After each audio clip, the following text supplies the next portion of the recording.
Peng-Nian was born in 1922 in Hunan Province, China, into the kind of poverty that leaves permanent scars on the soul.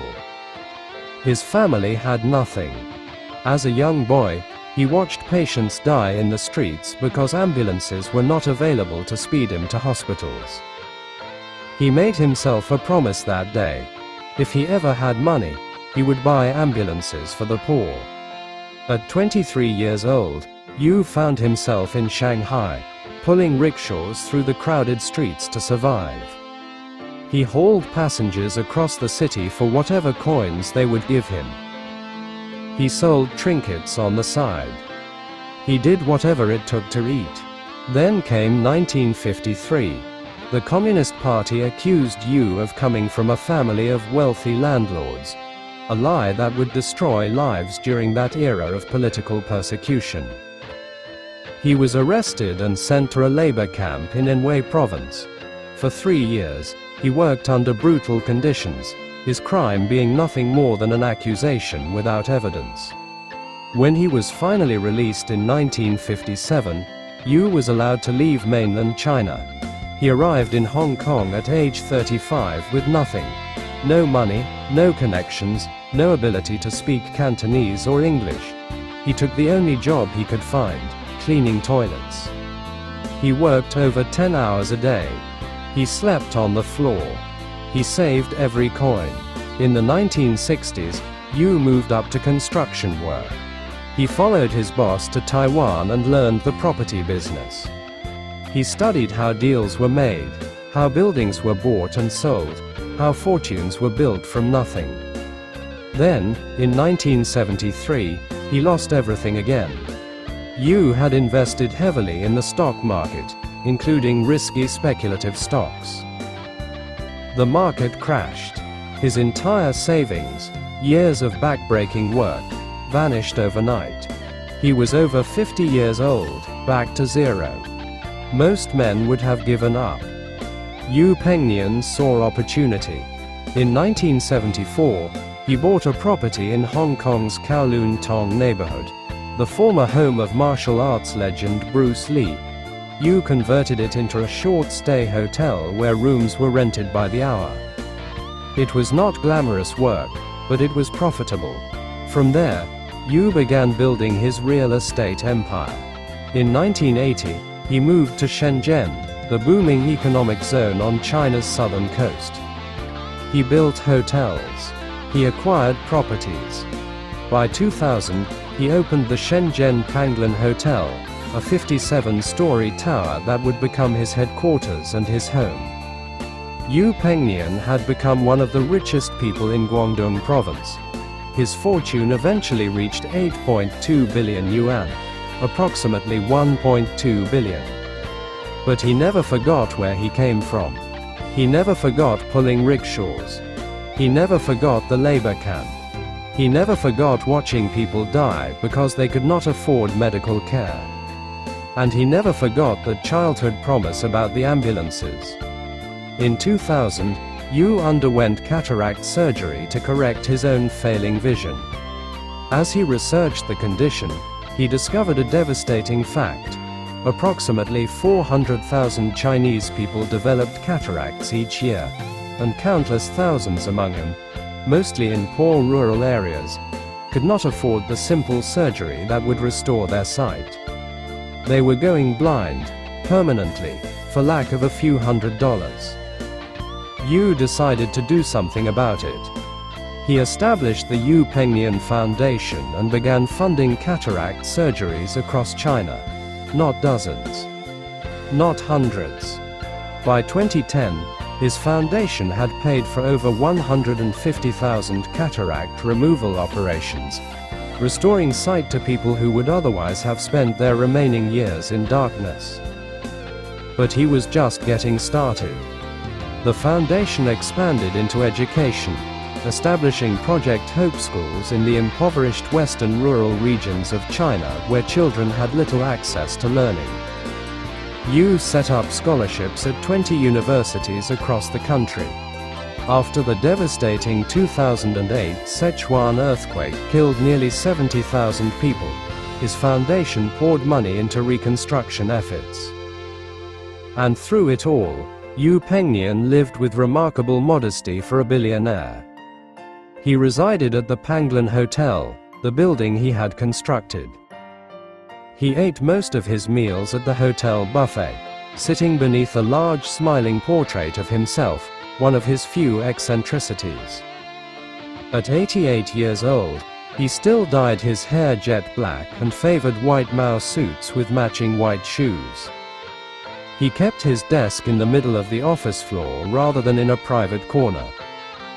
He worked long hours, spending 2/3 of his time on charitable work. Every year, Yu traveled back to his hometown of Ludi for the Spring Festival.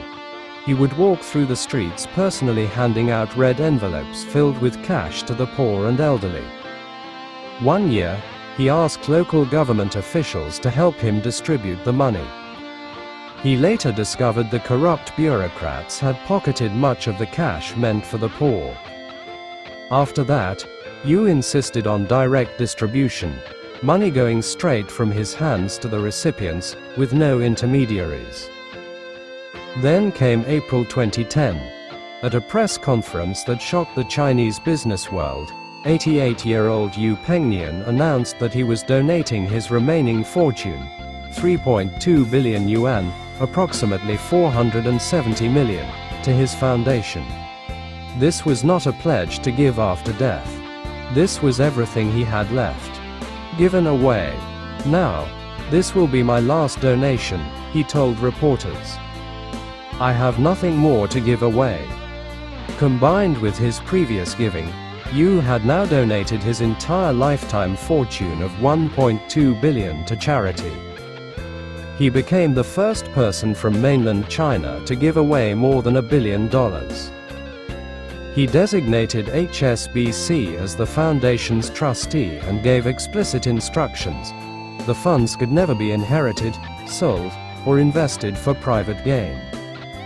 The question came immediately: what about his children? Would they not be angry that their inheritance had been given away? Yu had 2 sons, both in their 60s. He addressed the question directly. If my children are more capable than me, it's not necessary to leave a lot of money to them, he said.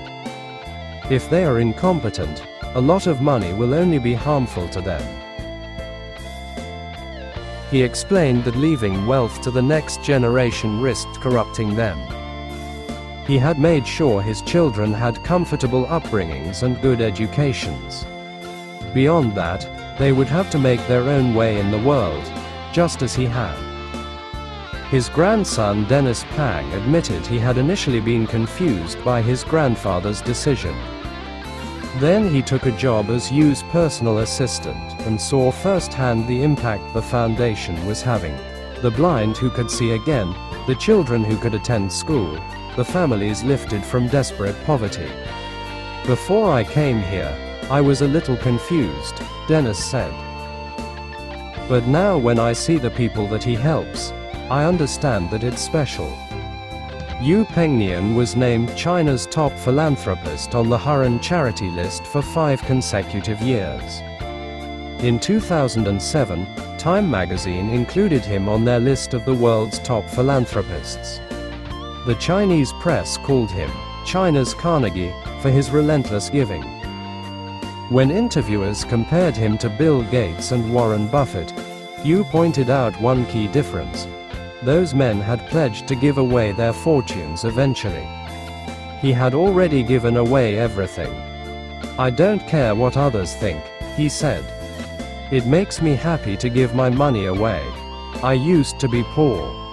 He continued working well into his 90s, still traveling to impoverished regions to see the impact of his giving with his own eyes. Peng-Nian died on May 2, 2015, at Peking University Shenzhen Hospital. He was 92 years old. According to his will, any remaining assets went directly to his charitable trust funds. His sons sat on the foundation's board of directors. His grandson Dennis became chairman of the Peng-Nian Charitable Trust, carrying forward his grandfather's mission. Before his death, Yu expressed one final hope, that his family would continue working toward his goal of donating 10 billion Hong Kong dollars to charity in total. His grandson promised to honor that wish. The foundation continues its work today. It has expanded beyond China, becoming the first Asian charitable trust to fund an American university, Teachers College at Columbia University, supporting research on how children learn from failure and adversity. That focus seems fitting.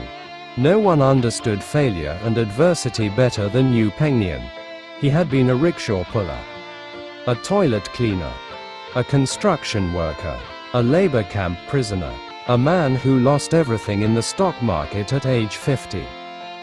And somehow, through sheer persistence, he had built $1 billion fortune, only to give every last yuan away to people he would never meet.